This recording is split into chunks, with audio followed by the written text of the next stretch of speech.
नमस्कार, मैं Sanjeev Bhargava, workshop calculation और इंजीनियरिंग ड्राइंग इंस्ट्रक्टर। पिछले 26 सालों से गवर्नमेंट आईटीआई में पढ़ा रहा हूँ। इस समय मैं गवर्नमेंट आईटीआई अलवर राजस्थान में पोस्टेड हूँ और 10 साल पहले मेरी किताबें पब्लिश हुई, जो कि आप यहाँ देख भी रहे हैं। वो वर्कशॉप कैलकुलेशन और इंजीनियरिंग ड्राइंग दोनों के लिए थी, लेकिन आज की तारीख में ये मार्केट में उपलब्ध नहीं है।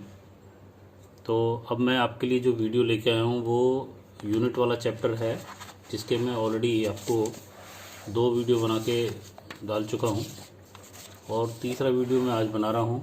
उसके बाद जो अगला वीडियो बनाऊँगा उसमें जो क्वेश्चन पेपर में क्वेश्चन आते हैं उनको मैं सॉल्व करके दिखाऊँगा। अभी मैं आपको यहाँ पर जो मैंने उदाहरण लिए है, जिसके अंदर मैंने हर उदाहरण को बहुत सिंपल तरीके से बिल्कुल आसान बना दिया है, जिसको आप देख करके कोई भी सवाल को सरल करोगे तो आपको भी हिम्मत बढ़ जाएगी। और जहां आप गलतियां करते हो वो मैं यहाँ पे बताने की कोशिश करूँगा, जिससे कि आगे आप जब भी कोई सवाल करने बैठो तो आपको कोई परेशानी ना हो। तो यहाँ पर जो पहला सवाल है, यूनिट वाला चैप्टर है ये, कि 10 घन फुट प्रति सेकंड को गैलन प्रति घंटे में कन्वर्ट करना है, यानी कि बदलना है हमें। तो यहाँ पर हमें घन फुट का गैलन में रिलेशन पता होना चाहिए।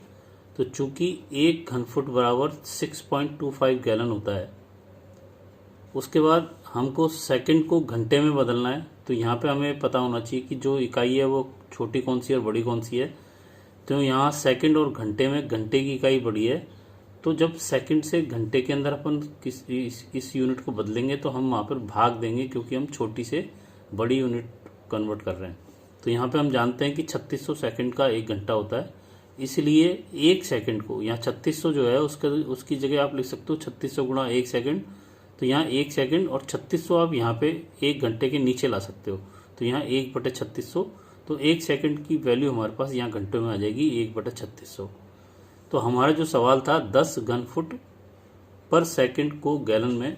तो अब हम क्या करेंगे कि 1 घन फुट की वैल्यू 6.25 है, तो यहाँ पे 10 गैलन की वैल्यू हमारे पास 10 घन फुट की वैल्यू के लिए 10 गुणा 6.25 से मल्टीप्लाई हो जाएगा, तो ये 62.5 गैलन आ जाएगा। और उसको जब सवाल के अंदर आगे रखेंगे तो हम 10 घन फुट प्रति सेकंड, अब ये प्रति सेकंड का मतलब ये हो गया कि जो सेकंड की वैल्यू हमने ये निकाली है वो 10 घन फुट की वैल्यू के नीचे चले जाएगा। और 10 घन फुट की वैल्यू हमारे पास थी 62.5। इसके अंदर हम ये वैल्यू 1 सेकंड की 1/3600 लिख देंगे यहाँ पे, तो हमारे पास गैलन प्रति घंटे के अंदर मान इसका आ जाएगा। अब यहाँ पे ये 1/3600 है, ये जब हम इसको ब्रजगुणनखंड करेंगे तो ये 3600 ऊपर चला जाएगा और वो 62.5 के साथ जाकर के गुणा हो जाएगा। तो हमारी जो वैल्यू है 2,25,000 गैलन प्रति घंटा हो जाएगा।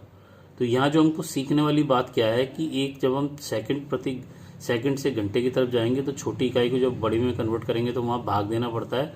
और उसका सिंपल सा तरीका है कि यहाँ पे जो वैल्यू आप सेकंड की लोगे उसको घंटे में कन्वर्ट करने के लिए ये 3600 जो सेकंड है हमारे वो नीचे चले जाएंगे और यहाँ 1 सेकंड की वैल्यू हमको चाहिए होती है, तो वो यहाँ पर आ जाएगी। और दूसरी चीज़ यहाँ पे हमको ध्यान रखना होता है कि यहाँ 10 घन फुट प्रति सेकंड, यानी कि 10 घन फुट की वैल्यू हमको ऊपर रखनी है और 1 सेकंड की वैल्यू इस वैल्यू के नीचे रखना है, जो कि हमने यहाँ पे किया है। और तीसरी चीज़ समझने की यह है कि ये हमारी जो संख्या भिन्न में आ रही है, जब हम इसको 62 इसको सरल करने का क्या तरीका है कि 62.5/1 मल्टीप्लाई बाई 3600/1, क्योंकि 3600 ऊपर चला जाएगा 1 नीचे रह जाएगा। उस कंडीशन में हमारा ये 62.5 का 3600 में मल्टीप्लाई होगा, जब हमारा ये 2,25,000 गैलन प्रति घंटा उत्तर आएगा।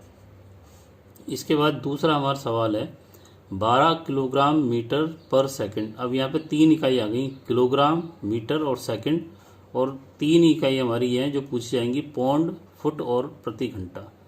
तो यहाँ पहले किलोग्राम को हम पौंड में बदलेंगे, मीटर को हम फुट में बदलेंगे और सेकंड को फिर घंटे में बदलेंगे। उसके बाद हम केजी, किलोग्राम और मीटर की जो वैल्यू आएगी उसको हम मल्टीप्लाई करेंगे और सेकंड वाली जो वैल्यू आएगी उसको हम भाग देंगे। तो आप देखो यहाँ पे मैंने इसके अंदर दिखा भी रखा है, आपको भी एग्जाम में सरल करने के लिए यही करना चाहिए, क्योंकि हम जानते हैं कि 1 किलोग्राम बराबर 2.20 पौंड होता है। अब ये 1 किलोग्राम में 2.205 पौंड कैसे निकल के आता है?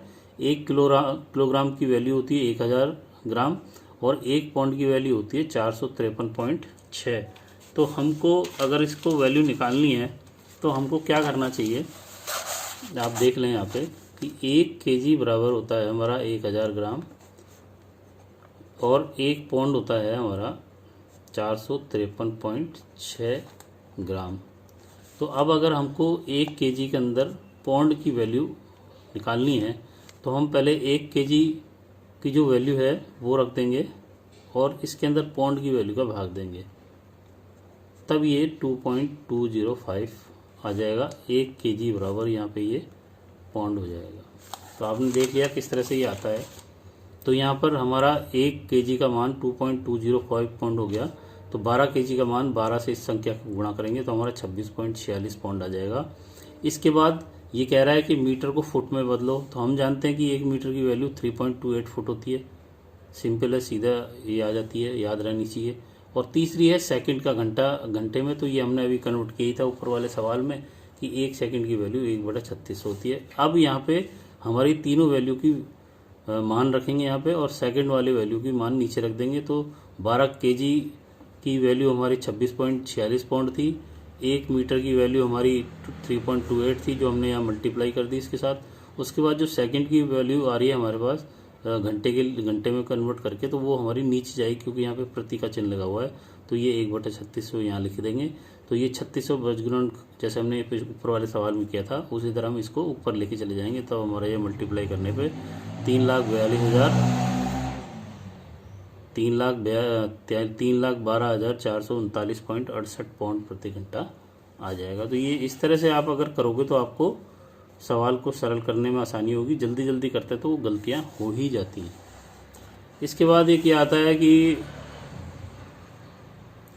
98.4 डिग्री सेंटीग्रेड को फ़ारेनहाइट में बदलें, 250 डिग्री फ़ारेनहाइट को सेंटीग्रेड में बदलें। ये सेंटीग्रेड से फ़ारेनहाइट जा रहे हैं और ये हम फ़ारेनहाइट से सेंटीग्रेड जा रहे हैं।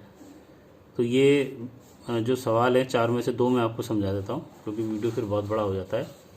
तो यहाँ हम जब डिग्री सेंटीग्रेड और फ़ारेनहाइट के जो सवाल आते हैं उसका सिंपल से सूत्र होता है C/5 बराबर F-32/9। तो यहाँ पर जब 98.4 डिग्री सेंटीग्रेड का मान हम फ़ारेनहाइट में पूछ रहे हैं तो C की जगह हम 98.4 रख देंगे और F को ऐसे के ऐसे रहने देंगे। अब ये हमारी ये 4 संख्या आ गई हैं जो ऊपर नीचे हैं। तो यहाँ पे एक बज गुणन करने का नियम लगता है जिसके अंदर ये जो तिरछी दोनों राशियाँ इनको आपस में गुणा करते हैं और इधर इन दोनों को गुणा करते हैं। तो यहाँ पे 98.4 को 9 से गुणा करो और F-32 को 5 से गुणा करो।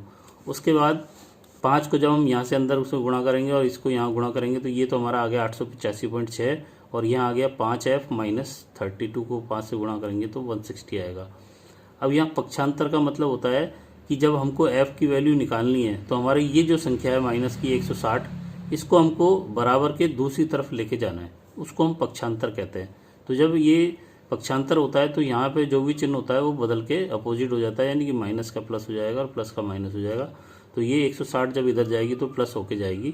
तो यहाँ इस संख्या के अंदर ये 160 जोड़ देंगे, ये 5F के बराबर वैल्यू हो जाएगी। इसको जोड़ेंगे तो हमारा 1045.6 आएगा। इसके अंदर ये हमारी 5F की वैल्यू है। अब 5F की वैल्यू में हमें केवल F की वैल्यू निकालनी है। तो ये इसके साथ जो संख्या गुणा हो रही है 5, उसको हम इस संख्या के नीचे चले जाएंगे। ये भी पक्षांतर की तरह से ही होता है। तो यहाँ 5 नीचे चला जाएगा तो हमारा F की वैल्यू हो जाएगी, जो कि भाग देने पर 1045.6 में 5 का भाग देंगे तो 209.12 हमारा आ जाएगा। उसके बाद हमारा जो अगला सवाल था कि 250 डिग्री फ़ारेनहाइट को सेंटीग्रेड में बदलें। यहाँ F की वैल्यू जो है हमको दे रखी है। तो हम यहाँ सूत्र हमारा C/5 बराबर F-32/9 में F की वैल्यू 250 रख देंगे और इसको जब इसमें से F का मान रखेंगे तो यहाँ दोनों संख्या हमारी अंक गणित की आ गई। तो इन दोनों को हम माइनस कर देंगे तो यहाँ 218 आ गया। अब इसके अंदर बजगुणनखंड करेंगे तो C का 9 से गुणा करें और 218 का 5 से गुणा करें और फिर करके यहाँ पर एक स्टेप और बढ़ाया जा सकता था कि ये एक स्टेप हो सकता था यहाँ पे इस स्टेप को देखें आप कि C/5 बराबर 218/9। तो हम इसको ऐसे भी लिख सकते हैं, यूँ गुणा करके ऐसे ऐसे, इसको बीजगुणन कहते हैं। 9C बराबर 218 गुणा 5। उसके बाद 9C बराबर 218 गुणा 5 करेंगे तो इसका वैल्यू हो गया 1090/। अब यहाँ पे C की वैल्यू हमारी 1090/9 आएगी, जो कि 121.111 है। तो आप अब आप समझ गए होंगे कि इसको हम किस तरह से किस तरह से सरल करते हैं। यहाँ पे जो बच्चे के फंडामेंटल क्लियर नहीं होते मैथमेटिक्स की, उसको बड़ी परेशानी हो जाएगी, कौन सी चीज़ कहाँ जाएगी, किस तरह से गुणन करते हैं, किस तरह से प्लस माइनस करते हैं। यहाँ पे उस बच्चे को मैंने समझाने का प्रयास किया है। अगला जो सवाल है हमारा इसी में है, 117 डिग्री सेंटीग्रेड को डिग्री केल्विन में, तो हमारा केल्विन का जो सूत्र होता है उसमें 273 प्लस डिग्री सेंटीग्रेड की जो राशि होती है उसको जोड़ दिया जाता है। तो सीधा सवाल है ये, डिग्री केल्विन का मतलब 273 में 117 को जोड़ देंगे तो 390 डिग्री केल्विन आ जाएगा। इसके बाद ये हमारा जो अगला सवाल है ये -40 डिग्री फ़ारेनहाइट को डिग्री सेंटीग्रेड में। तो यहाँ पर घबराने की ज़रूरत नहीं है, f का मान -40 दे रखा है। तो जो हमारा सूत्र है C/5 बराबर f - 32/9 में f की वैल्यू -40 रख देंगे, सीधा का सीधा। अब ये दोनों संख्याएं हमारी माइनस हो गई तो ये -72 हो गई। इसके अंदर बचगुणनखंड करेंगे तो ये C9, ये इसके अंदर या तो आप इसको गुणा कर सकते हैं, या अगर ऊपर की दोनों की संख्या आपस में कट रही है तो यहाँ पे काट करके ये 9×72 -8 कर दिया। अब यहाँ पे C/1 यानी कि C आ गया और 8×5 40 मानी -40 आ गया। यानी कि हमारा सवाल भी कभी कभी छोटा सवाल पूछा जाता है कि -40 डिग्री फ़ारेनहाइट की वैल्यू सेंटीग्रेड में कितनी होती है, तो वो भी -40 होती है। या सवाल हमारा ये भी आता है कि वह कौन सा अंक है जिस पर कि डिग्री फ़ारेनहाइट और डिग्री सेंटीग्रेड का मान बराबर होता है, तो वो हमारा -40 डिग्री होता है। इसके बाद जो अगला सवाल है ये बड़ा इम्पोर्टेंट है, ये अधिकतर बच्चों को समझ में नहीं आता है, तो मैं इसको सॉल्व करने की कोशिश करता हूँ। ये जो हमारा सवाल है 15 डिग्री 16 मिनट और 30 सेकंड, इसको जब ग्रेड में बदलेंगे तो यहाँ पे बहुत सारी चीज़ें हमको ध्यान में होनी चाहिए कि एक तो 1 मिनट बराबर 60 सेकंड होता है। दूसरा होता है कि अगर हम इसको आधा कर देते हैं यानी कि 30 सेकंड कर देते हैं तो 1/2 मिनट हो जाएगा, यानी कि 0.5 मिनट हो जाएगा। अब यहाँ पे हमें ये समझना है कि जब डिग्री को आप ग्रेड में बदलते हो तो पूरी संख्या हमारी जो है डिग्री में होनी चाहिए। जो यहाँ पे आप देख रहे हैं कि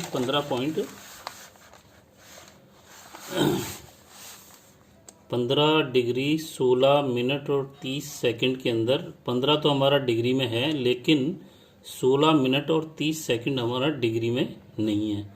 उस कंडीशन में हम 16 मिनट और 30 सेकंड को जब डिग्री में बदलेंगे तो हम जानते हैं कि पहले हम इस सेकंड को मिनट में बदलते हैं, तो 16 मिनट और 30/60 60 का भाग देंगे तब ये मिनट में बदलेगा। तो ये 16 मिनट और 0.5 मिनट आ जाएगा, यानी कि हमारे पास 16.5 मिनट आ जाएंगे। अब हमारे पास जब 16.5 मिनट आ गए तो अब यहाँ पर होता है 1 डिग्री बराबर होता है 60 मिनट। यानी कि अगर हमको ये डिग्री में कन्वर्ट करना है तो हम यहाँ पे 60 का भाग देंगे, तब हम ये हमारे डिग्री में कन्वर्ट हो जाएगा। तो 16.5 में जब 60 का भाग दिया जाएगा तो 0.275 डिग्री आ जाएगा, यानी कि 15 डिग्री 16 मिनट और 30 सेकंड को हम कन्वर्ट करेंगे तो 16 मिनट और 30 सेकंड के अंदर 16.5 मिनट हो जाएगा ये, और इसमें जब 60 का भाग देंगे तब हमारा 0.275 डिग्री आएगा। तब हमारा ये 15.275 डिग्री टोटल हो जाएगा, 15.275 डिग्री। अब हम जानते हैं कि 1 डिग्री बराबर होता है 1 डिग्री बराबर होता है 100/90 ग्रेड। क्योंकि हम सवाल को डिग्री से ग्रेड में बदल रहे हैं तो हमको इसकी वैल्यू पता होनी चाहिए। तो यहाँ पे हमारी जो 15.275 डिग्री है, इसको ग्रेड में बदलने के लिए 100/90 से गुणा करेंगे, तब हमारी ये वैल्यू 16.972 ग्रेड आएगी। तो इस तरह से ये सवाल सॉल्व होगा। अगला जो सवाल है हमारा, 90 डिग्री और 120 डिग्री को रेडियन में बदलें। तो सिंपल एक सूत्र होता है कि पाई रेडियन बराबर 180 डिग्री होता है। आप समझें यहाँ पे कि पाई रेडियन बराबर 180 डिग्री होता है और पाई रेडियन का मान होता है 3.15 रेडियन बराबर 180 डिग्री। अब रेडियन की अगर मान हमको निकालना है तो सिंपल इस 180 के अंदर 3.14 का भाग दे देंगे, जब हमारा ये डिग्री की वैल्यू यहाँ पर आ जाएगी। या अगर 1 डिग्री की वैल्यू निकालनी है, यहाँ पे हमने रेडियन से डिग्री निकालना है, अगर हमको डिग्री की वैल्यू निकालनी है 1 डिग्री की, तो ये 180 पाई बटे 180 का भाग हो जाएगा। तो ये हमारी 1 डिग्री की वैल्यू आ गई। अब अगर हमको 90 डिग्री की वैल्यू रेडियन में निकालनी है तो पाई बटे 180 गुणा 90 डायरेक्ट हो जाएगा। उस वजह से ये 9 से ये 90 से 180 2 कट जाएगा, यानी कि पाई/2 रेडियन हो जाएगा। और 120 डिग्री की वैल्यू अगर रेडियन में निकालनी है तो पाई बटे 180 इंटू 120, 0 से 0 कटा, 6 दूना 12 और 6 3 18, यानी कि 2/3 पाई हमारा रेडियन हो जाएगा 120 डिग्री की वैल्यू। तो इस तरह से इस सवाल को हम करेंगे। इसके बाद है 17.4 HP को किलोवाट में। तो यहाँ सिंपल दे रखा है कि मैट्रिक प्रणाली में 1 HP की वैल्यू 735.5 वाट होती है। तो इसको किलोवाट में बदलने के लिए हम 1000 से जब भाग देंगे तो वो किलोवाट में बदल जाएगी। तो ये 0.7355 किलोवाट हो जाएगा 1 HP के बराबर। तब 17.4 HP को किलोवाट मैट्रिक में बदलने के लिए केवल हमको या तो इसको डायरेक्ट संख्या से गुणा कर दो या 735.5 बटे 1000 कर दो, जो मैंने यहाँ पे किया हुआ है। तो इसकी वैल्यू 12.79 किलोवाट आ जाएगी। इसके बाद है 20.5 वाट को न्यूटन मीटर पर सेकंड में बदलें। तो यहाँ पर न्यूटन मीटर पर सेकंड की का जो वैल्यू होती है वो 1 वाट के बराबर होती है। तो ये डायरेक्ट हमारा ये जो वाट है इसको आप सीधा न्यूटन मीटर पर सेकंड में बदल देंगे, तो हमारा ये 20.5 हमारा 20.5 न्यूटन मीटर पर सेकंड हो जाएगा। अगर आपको मेरा समझाने का मेथड तरीका अच्छा लगता है तो आप उसको वीडियो को देखें और शेयर करें। बहुत बहुत धन्यवाद। जय हिंद, जय भारत।